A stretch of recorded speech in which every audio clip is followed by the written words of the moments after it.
Okay, let's shift gears just a little bit. For a while, I have focused a lot of my energy on this channel into talking about gothic and horror fiction.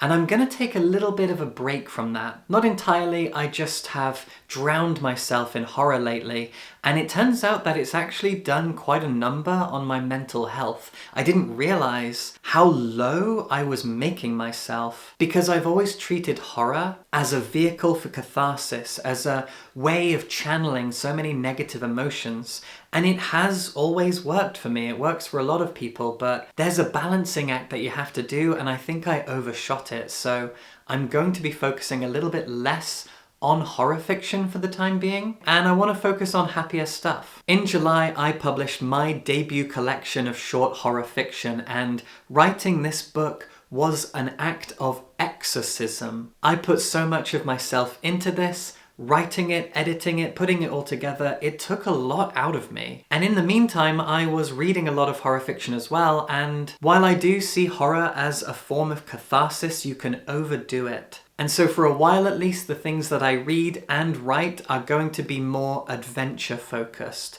happy and positive and exciting, I guess. I'll be writing an essay about art as an act of exorcism exclusively for my patrons, so if you want to join my Patreon for $1 a month or more, you can read the essays that I'm going to be writing just for my patrons. And that'll be the first one, Art as an Act of Exorcism. So for August at least, a lot of the books that I'm reading are fantasy. At the end of July, I read a big epic fantasy book, and it really cleansed me. It put me in such a good, happy, positive, fun mood. And I realized that I need more of that. I need more fun and happy art in my life. And for that reason, I'm also writing a fantasy novel, one that I actually wrote years ago and abandoned and then rewrote, and it's finally coming together into something really cool, and I'm publishing it chapter by chapter, week by week, again on my Patreon. So if you support me on Patreon for $5 or more per month,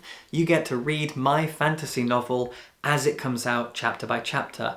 And it's really good. Like, I'm returning to old chapters that I wrote and editing them and freshening them up, and it's great. I'm very proud of it. I can feel myself entering my sci-fi fantasy era right now. I want to fall into adventure. So a lot of the books I talk about here, books I'm reading in August, are fantasy books, and I'm also writing my own fantasy novel, and I couldn't be happier to return to a genre of fiction that has always brought me so much joy and excitement. Here's everything I'm going to read in August. A lot of them are fantasy books, not all of them. I'm not throwing horror away completely. And as always, I'm still loving and promoting a lot of international fiction as well. I just want to explore fantasy for a while. If you love fantasy fiction, there should be plenty for you to enjoy on this channel moving forward. And I'm going to start with a book that's been sitting on my TBR for ages. I picked this book up in a queer bookshop in London, The Common Press, shout out if you know it. But as I said, it's been sitting on my TBR for ages, and I need to finally read this thing. This is The Black Coast by Mike Brooks. When they spot raiders on the horizon, the Knights of Black Keep saddle their war dragons,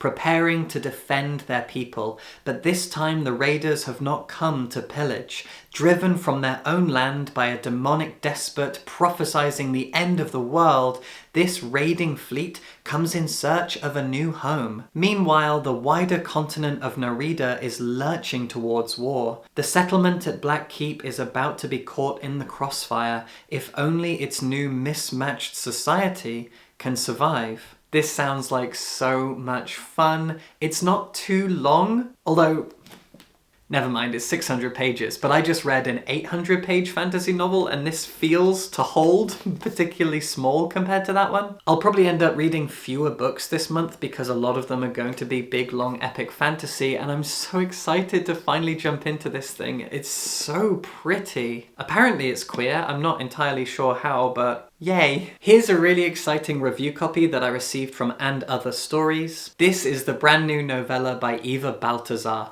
Mammoth. Eva Baltasar is a Catalan author who wrote the incredible sapphic novella Boulder. I've talked about this book in quite a few videos because wow, do I love this thing. It is brilliantly dark and literary and very, very human, but undeniably strange and throws you a few curveballs. I really love this. And now we have Mammoth, and just like Boulder, this was translated into English by Julia Sanchez. Mammoth's protagonist is a disenchanted young lesbian. She's inexperienced, irritated by life, eager to gestate, and determined to strip everything else down to its essentials. She seduces men at random, swaps her urban habit for an isolated farmhouse, befriends a shepherd, nurses lambs, battles stray cats, waits tables, cleans houses, and dabbles in sex work. All in pursuit of life in the raw. Life in the raw. I love that. This thing's really tiny as well, which I'm relieved by. A lot of the review copies I have for this month are pretty short, and given how I want to read epic fantasy more, I need short books to kind of counterbalance that. So this tiny little thing, oh, I'm so excited. Another wonderful sapphic novel by Eva Baltazar,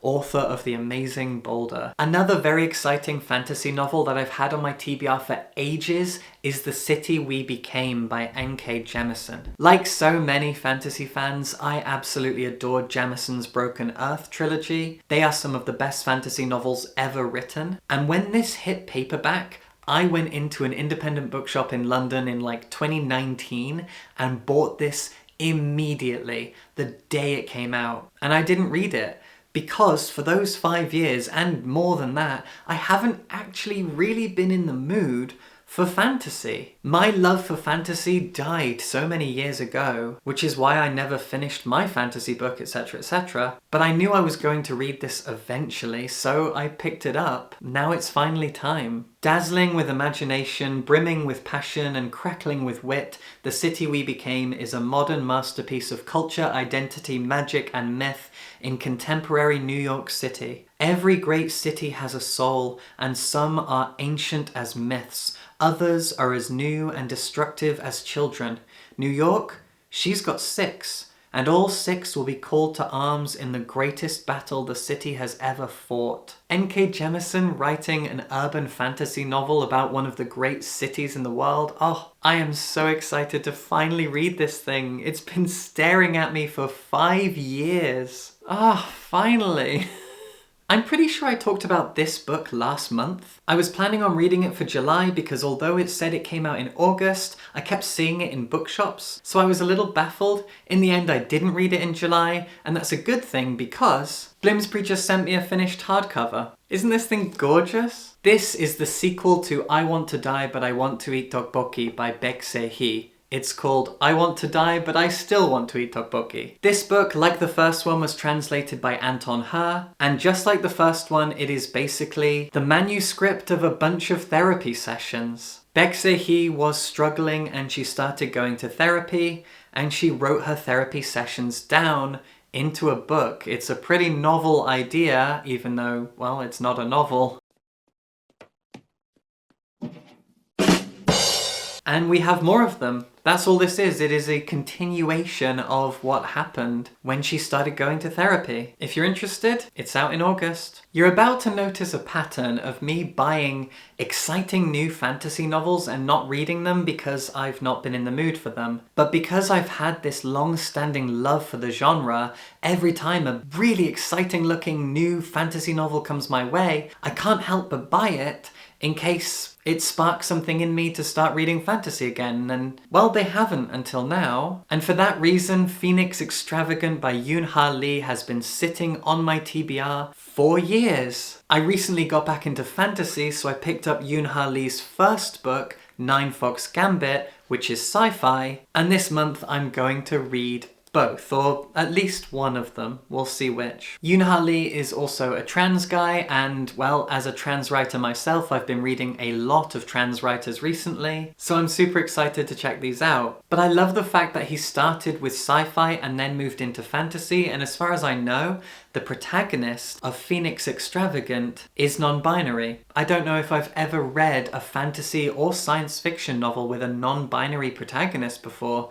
That's really, really great. Both of these books have been so well received. There are quotes on these books from Anne Leckie, who is a legend of science fiction, so I have a feeling these are going to be really, really special. Returning to horror for just a little bit with something very, very short, I received a review copy of this from Titan Books. This is Crypt of the Moon Spider by Nathan Ballingrud, author of The Strange, which is a book I've been meaning to read for quite a while now. So when Titan sent me this, I was absolutely thrilled, especially because it's super tiny. This is a 100-page novella. Years ago, in a cave beneath the dense forests and streams on the surface of the moon, a gargantuan spider once lived.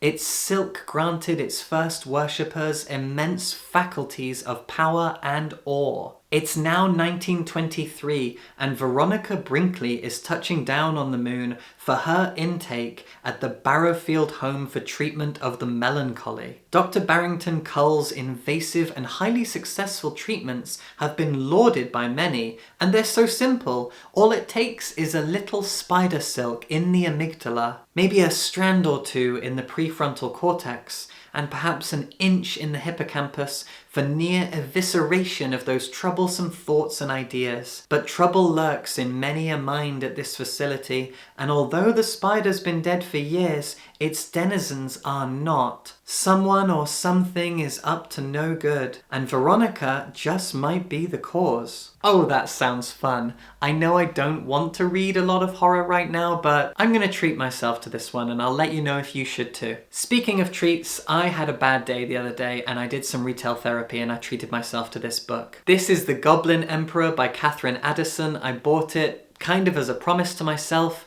to read more fantasy, and now here we are. I've heard fantastic things about this book. I don't know where from though. I think it might have been my patrons on Discord. Someone was talking about fantasy, one person mentioned this, and the whole room erupted for a minute. People really, really like this book. So I kind of got it on that whim. I'm riding the wave of hype. Maya, the youngest half-goblin son of the Emperor, has lived his entire life in exile, distant from the imperial court and the deadly intrigue that suffuses it. But when his father and 3 sons in line for the throne are killed in an accident, he has no choice but to take his place as the only surviving rightful heir.